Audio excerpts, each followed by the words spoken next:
ವಿಚಾರದಲ್ಲಿ ನಿಮಗೆ bottom of the deck ಬಂದಿರುವಂತಹದ್ದು ಇಂಪ್ರೆಸ್ ಕಾರ್ಡ್ ಬಂದಿದೆ. ಸೊ ಇಂಪ್ರೆಸ್ ಕಾರ್ಡ್ ಏನನ್ನು ರೆಪ್ರೆಸೆಂಟ್ ಮಾಡುತ್ತೆ? ಕೆಲವೊಂದು ರೀತಿಯ ನಿಮ್ಮ ಲವ್ ಲೈಫಿನ ವಿಚಾರದಲ್ಲಿ ಶಾಂತವಾಗಿರ್ಬೇಕು, ಸಮಾಧಾನವಾಗಿರ್ಬೇಕು, ಒಂದು ಪ್ರೀತಿ ಇರಬೇಕು ಅನ್ನುವಂತಹದ್ದು, ಮತ್ತೆ ಒಂದು ಸ್ಟೇಬಲ್ ಆಗಿರ್ಬೇಕು ಅನ್ನುವಂತಹ ರೀತಿಯಲ್ಲಿ ನೀವು ಆಲೋಚನೆಯನ್ನು ಮಾಡ್ತಾ ಇರುವಂತಹದ್ದು ಬಾಟಮ್ ಆಫ್ ದ ಡೆಕ್ ಅಲ್ಲಿ ರೆಪ್ರೆಸೆಂಟ್ ಆಗ್ತದೆ. ಲೈಫಿನ ವಿಚಾರದಲ್ಲಿ ನೀವು ಪಾಸ್ಟಿನಲ್ಲಿ ಕೆಲವೊಂದು ರೀತಿಯ ಕೆಲವೊಬ್ಬರಿಗೆ ಸೋಲ್ಮೇಟ್ ಕನೆಕ್ಷನ್ ಅನ್ನ ರೆಪ್ರೆಸೆಂಟ್ ಮಾಡ್ತಾ ಇದೆ ಕೆಲವೊಬ್ಬರಿಗೆ. ಓಕೆನಾ? ನಿಮ್ಮ ಪ್ರೀತಿಯಲ್ಲಿ ಒಂದು ರೀತಿಯ ಬಾಂಡೇಜ್ ಇರುವಂತಹದ್ದು ರೆಪ್ರೆಸೆಂಟ್ ಆಗ್ತಾ ಇದೆ. ಹಾರ್ಮೋನಿಗಳು ಇರುವಂತಹದ್ದು ರೆಪ್ರೆಸೆಂಟ್ ಆಗ್ತದೆ ಕೆಲವೊಬ್ಬರಿಗೆ. ಓಕೆನಾ? ಮತ್ತೆ ಕೆಲವೊಬ್ಬರಿಗೆ ನಿಮ್ಮ ಲವ್ ಲೈಫ್ ನ ವಿಚಾರದಲ್ಲಿ ಥರ್ಡ್ ಪಾರ್ಟಿ ಸಿಚುಯೇಷನ್ ಅನ್ನ ರೆಪ್ರೆಸೆಂಟ್ ಆಗ್ತಾ ಇದೆ. ಓಕೆನಾ? ಥರ್ಡ್ ಪಾರ್ಟಿ ಸಿಚುಯೇಷನ್ಸ್ ಅನ್ನ ರೆಪ್ರೆಸೆಂಟ್ ಮಾಡ್ತದೆ ನಿಯರ್ ಪಾಸ್ಟಿನಲ್ಲಿ ನಿಮಗೆ.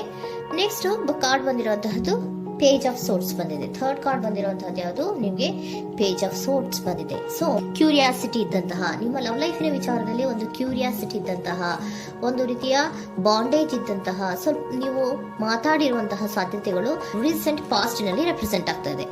ಸೊ ನಿಮ್ಮ ಲವ್ ಲೈಫಿನ ವಿಚಾರವಾಗಿ ಒಂದು ರೀತಿಯ ಬಾಂಡೇಜ್ ಇರುವಂತಹದ್ದು, ನೀವು ಕೆಲವೊಬ್ಬರಿಗೆ ಥರ್ಡ್ ಪಾರ್ಟಿ ಸಿಚುಯೇಷನ್ ಮತ್ತೆ ಕೆಲವೊಬ್ಬರಿಗೆ ಸೋಲ್ಮೇಟ್ ಕನೆಕ್ಷನ್ ಅನ್ನ ರೆಪ್ರೆಸೆಂಟ್ ಮಾಡ್ತಾ ಇದೆ.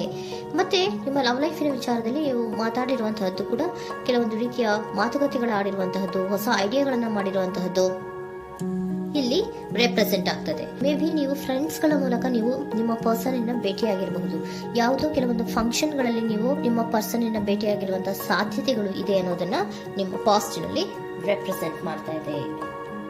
ನೆಕ್ಸ್ಟ್, ಅಟ್ ಪ್ರೆಸೆಂಟ್ ನಲ್ಲಿ ಯಾಕೋ ನಿಮ್ಮ ಲವ್ ಲೈಫಿನ ವಿಚಾರದಲ್ಲಿ ಫೀಲಿಂಗ್ ಲೆಫ್ಟ್ ಔಟ್ ಆಗಿರುವಂತಹ ಸಾಧ್ಯತೆಗಳು ರೆಪ್ರೆಸೆಂಟ್ ಆಗ್ತಾ ಇದೆ. ಅಟ್ ಪ್ರೆಸೆಂಟ್ ನಲ್ಲಿ ಯಾಕೋ ಕೆಲವೊಂದು ರೀತಿಯ ಚಿಂತೆಗಳಿರುವಂತಹದ್ದು, ವರೀಸ್ಗಳಿರುವಂತಹದ್ದು, ಬೇಜಾರಿನಲ್ಲಿ ನಿಮ್ಮ ಲವ್ ಲೈಫಿನ ವಿಚಾರದಲ್ಲಿ ಇರುವಂತಹದ್ದು ರೆಪ್ರೆಸೆಂಟ್ ಆಗ್ತಾ ಇದೆ.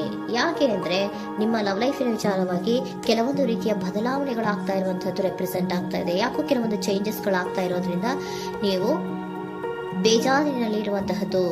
ನಿಮ್ಮ ಲವ್ ಲೈಫಿನ ವಿಚಾರವಾಗಿ ಯಾಕೋ ಪರಿಸ್ಥಿತಿಗಳು ಅಷ್ಟು ಚೆನ್ನಾಗಿಲ್ಲದೆ ಇರುವಂತಹದ್ದು ರೆಪ್ರೆಸೆಂಟ್ ಆಗ್ತಾ ಇದೆ. ಯಾಕೋ ಕೆಲವು ಬದಲಾವಣೆಗಳು, ಚೇಂಜಸ್ಗಳು ಆವಾಗಿಂದ ಆವಾಗಲೇ ಆಗ್ತಾ ಇರುವಂತಹದ್ರಿಂದ ನಿಮಗೆ ಬೇಜಾರಾಗಿರುವಂತಹದ್ದು ರೆಪ್ರೆಸೆಂಟ್ ಆಗ್ತಾ ಇರೋದು. ಮತ್ತೆ ಥರ್ಡ್ ಕಾರ್ಡ್ ಬಂದಿರುವಂತಹದ್ದು ಕ್ವೀನ್ ಆಫ್ ವ್ಯಾಂಡ್ಸ್ ಬಂದಿದೆ. ಸೊ ಕ್ವೀನ್ ಆಫ್ ವ್ಯಾಂಡ್ಸ್ ಏನಕ್ಕೆ ನಿಮಗೆ ಪದೇ ಪದೇ ಚೇಂಜಸ್ಗಳಾಗ್ತಾ ಇದೆ? ಆ ಚೇಂಜಸ್ಗಳಿಂದ ಯಾಕೋ ಕೆಲವೊಂದು ರೀತಿಯ ವೇರಿಯೇಷನ್ಗಳು ಆಗ್ತಾನೆ ಇರೋದ್ರಿಂದ ನಿಮಗೆ ಬೇಜಾರಾಗ್ತಾ ಇದೆ. ಸೊ ಅದಕ್ಕೋಸ್ಕರ ನೀವೇನ್ ಮಾಡ್ತೀರಾ? ಬಹಳ ಧೈರ್ಯವಾಗಿ ಕೆಲವೊಂದು ನಿರ್ಣಯಗಳನ್ನ ಮಾಡುವಂತಹ ಸಾಧ್ಯತೆಗಳು ಅಟ್ ಪ್ರೆಸೆಂಟ್ ನಲ್ಲಿ ರೆಪ್ರೆಸೆಂಟ್ ಆಗ್ತಾ ಇದೆ. ಬಹಳಷ್ಟು ಧೈರ್ಯದಿಂದ ಇಂಡಿಪೆಂಡೆಂಟ್ ಆಗಿ ಕೆಲವೊಂದು ನಿರ್ಣಯಗಳನ್ನ ಮಾಡಬೇಕು ಅನ್ನುವಂತಹ ಆಲೋಚನೆಗಳನ್ನ ಮಾಡ್ತಾ ಇರುವಂತಹದ್ದು ರೆಪ್ರೆಸೆಂಟ್ ಆಗ್ತಾ ಇದೆ. ಯಾಕೆ ಅಂದ್ರೆ ಆವಾಗಿನ ಅವಾಗೆ ನಿಮ್ಮ ಲವ್ ಲೈಫಿನ ವಿಚಾರದಲ್ಲಿ ತುಂಬಾ ಏರುಪೇರುಗಳಾಗ್ತಾ ಇರೋದ್ರಿಂದ ಆ ವಿಚಾರದಲ್ಲಿ ಸ್ವಲ್ಪ ಬೇಜಾರುಗಳು ಇರುವಂತದ್ದು ರೆಪ್ರೆಸೆಂಟ್ ಆಗ್ತದೆ.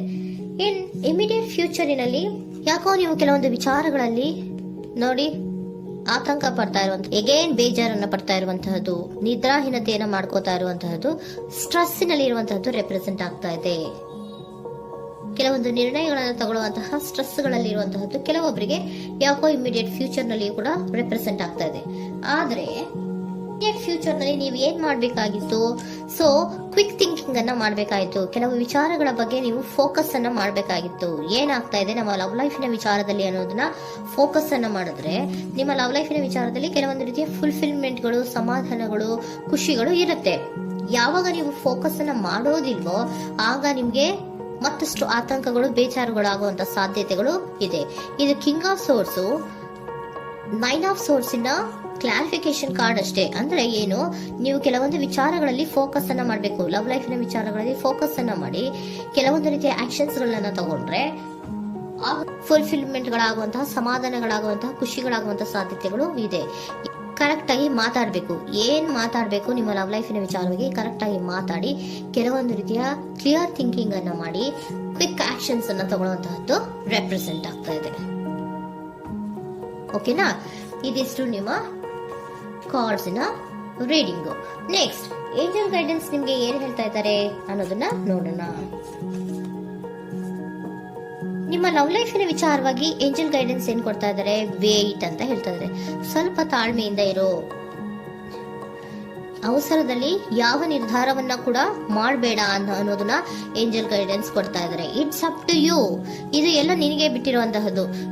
ಬೇಗ ಬೇಗ ಕೆಲವೊಂದು ನಿರ್ಧಾರಗಳನ್ನ ಕ್ವಿಕ್ ಥಿಂಕಿಂಗ್ ಅನ್ನ ಮಾಡಿದ್ರು ಕರೆಕ್ಟ್ ಆಗಿ ಕ್ಲಿಯರ್ ಥಿಂಕಿಂಗ್ ಅನ್ನ ಮಾಡಬೇಕು. ಸೊ ಕ್ಲಿಯರ್ ಥಿಂಕಿಂಗ್ ಅನ್ನ ಮಾಡೋದಕ್ಕೆ ಲವ್ ಲೈಫ್ ನ ವಿಚಾರವಾಗಿ ಸ್ವಲ್ಪ ಟೈಮ್ ಬೇಕಾಗುತ್ತೆ. ಅದಕ್ಕೋಸ್ಕರನೇ ಏಂಜಲ್ ಗೈಡೆನ್ಸ್ ನಿಮ್ಗೆ ಏನ್ ಕೊಡ್ತಾ ಇದಾರೆ, ಸ್ವಲ್ಪ ವೇಟ್ ಮಾಡಿ. ಇಟ್ಸ್ ಅಪ್ ಟು ಯು, ಇದು ನಿಮ್ಗೆ ಬಿಟ್ಟಿರುವಂತಹದ್ದು. ಪರ್ಫೆಕ್ಟ್ ಟೈಮಿಂಗ್, ಕೆಲವೊಂದು ವಿಚಾರಗಳಿಗೆ ಪರ್ಫೆಕ್ಟ್ ಟೈಮಿಂಗ್ ಅನ್ನೋದು ಅಥವಾ ಡಿವೈನ್ ಟೈಮಿಂಗ್ ಅನ್ನೋದು ಬರಬೇಕು. ಆಗ ಕೆಲವೊಂದು ನಿರ್ಣಯಗಳನ್ನ ಮಾಡಬಹುದು. ಸ್ವಲ್ಪ ನೀವು ಈಗ ಯಾವುದೇ ರೀತಿಯ ಅವಸರದ ನಿರ್ಧಾರಗಳನ್ನು ಮಾಡೋದು ಬೇಡ ಅಂತ ಹೇಳ್ತಾ ಇದ್ದಾರೆ. ಓಕೆ, ಸರೆಂಡರ್ ಕಾರ್ಡ್ ಏನ್ ಹೇಳ್ತಾ ಇದ್ದಾರೆ ಅನ್ನೋದನ್ನ ನೋಡೋಣ.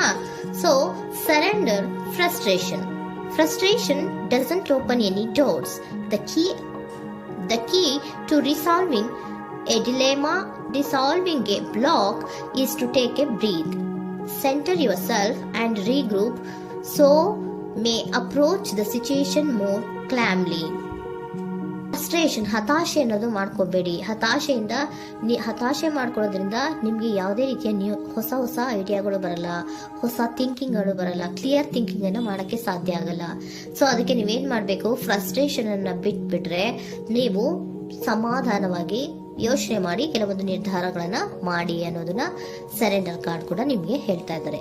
ಸೊ ನಿಮ್ಮ ಲವ್ ಲೈಫಿನ ವಿಚಾರದಲ್ಲಿ ಈಗ ಸ್ವಲ್ಪ ನಿಮಗೆ ಬೇಜಾರುಗಳಿರುವಂತಹದ್ದು, ಕೆಲವೊಂದು ಬದಲಾವಣೆಗಳು, ವೇರಿಯೇಷನ್ಗಳು ಆಗ್ತಾ ಇರುವಂತಹದ್ದು ರೆಪ್ರೆಸೆಂಟ್ ಆಗ್ತಾ ಇದೆ. ಸೊ ನಿಮ್ಮ ಲವ್ ಲೈಫಿನ ವಿಚಾರಕ್ಕೆ ಫ್ಯೂಚರಿನಲ್ಲಿ ಕೆಲವೊಂದು ಆಕ್ಷನ್ಸ್ ಅನ್ನ ತಗೋಬೇಕಾದ್ರೆ ಸ್ವಲ್ಪ ವೇಟ್ ಮಾಡಬೇಕು, ಕ್ಲಿಯರ್ ಆಗಿ ಥಿಂಕ್ ಮಾಡಬೇಕು, ಅದರದಲ್ಲಿ ಆಕ್ಷನ್ಸ್ ಅನ್ನ ತಗೋಬೇಕು ಅನ್ನೋದನ್ನ ಹೇಳ್ತಾ ಇದ್ದಾರೆ. ಓಕೆನಾ? ಆಗ ಮಾತ್ರ ನಿಮ್ಗೆ ನಿಮ್ಮ ಎನರ್ಜಿಯಲ್ಲಿ ಏನ್ ಶಾಂತತೆ ಬರಬೇಕು ಅಂತ ಹೇಳ್ತೀರಲ್ಲ, ಆ ಶಾಂತತೆ ಏನ್ ಬರಬೇಕು, ಲವ್ ಲೈಫಿನ ವಿಚಾರವಾಗಿ ಶಾಂತತೆ ಯಾವಾಗ ಬರುತ್ತೆ ಅಂದ್ರೆ ನೀವು ಕ್ಲಿಯರ್ ಥಿಂಕಿಂಗ್ ಅನ್ನ ಮಾಡಿದಾಗ ಮಾತ್ರ ಬರುವಂತಹದ್ದು ಅನ್ನೋದು ಕಾರ್ಡ್ಸ್ ಗಳಲ್ಲಿ ರೆಪ್ರೆಸೆಂಟ್ ಆಗುತ್ತೆ.